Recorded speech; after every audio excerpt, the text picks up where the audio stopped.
Assalamualaikum warahmatullahi wabarakatuh. Hari ini saya akan mempresentasikan UTP dan RJ45.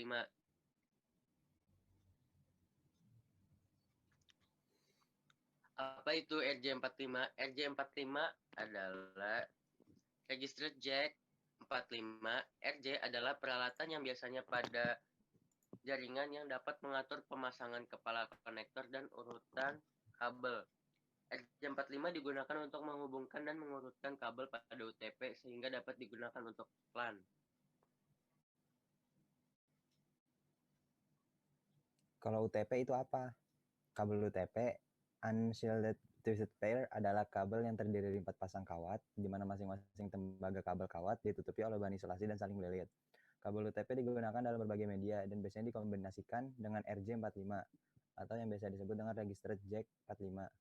Kabel UTP biasanya digunakan pada LAN untuk Ethernet. Sorry kalau masang UTP ke RJ45.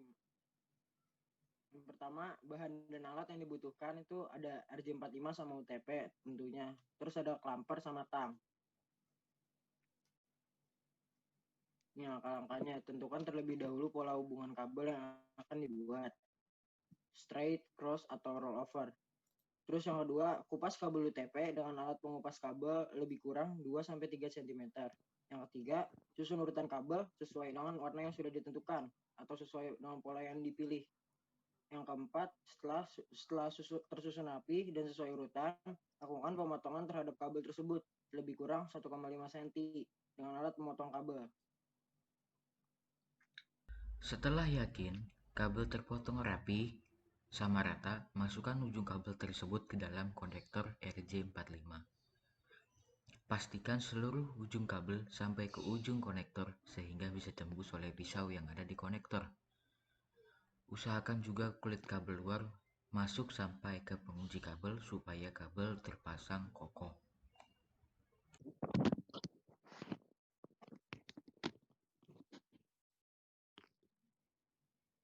Setelah yakin langkah 6 dan 7 sudah bagus, masukkan konektor yang sudah terpasang kabel ke alat crimping tool untuk digunakan dalam penguncian kabel. Pastikan alat crimping tool itu masih bagus agar kualitas pengunciannya lebih bagus.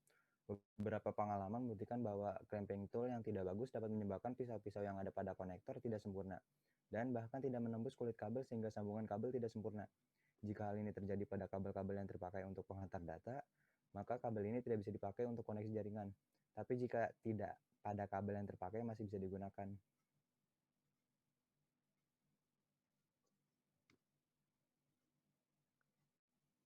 9. Lakukan hal yang sama untuk ujung kabel yang lain, kemudian lakukan penguncian dengan crimping tool. 10. Setelah pemasangan kedua ujung kabel selesai, lakukan pengujian dengan kabel tester. Jika lampu-lampu kabel tester menyala sesuai dengan pola hubungan kabel, berarti pemasangan sudah selesai. 11. Jika pada waktu pengetesan lampu-lampu hidup tidak sesuai dengan aturan pola hubungan kabel, berarti pemasangan konektor telah gagal dan Anda harus mengulangi kembali seperti yang sudah disampaikan pada angka nomor 8 di atas, bahwa jika kabel yang bermasalah bukan kabel yang terpakai untuk pengiriman dan penerimaan data, sebetulnya masih bisa dipakai.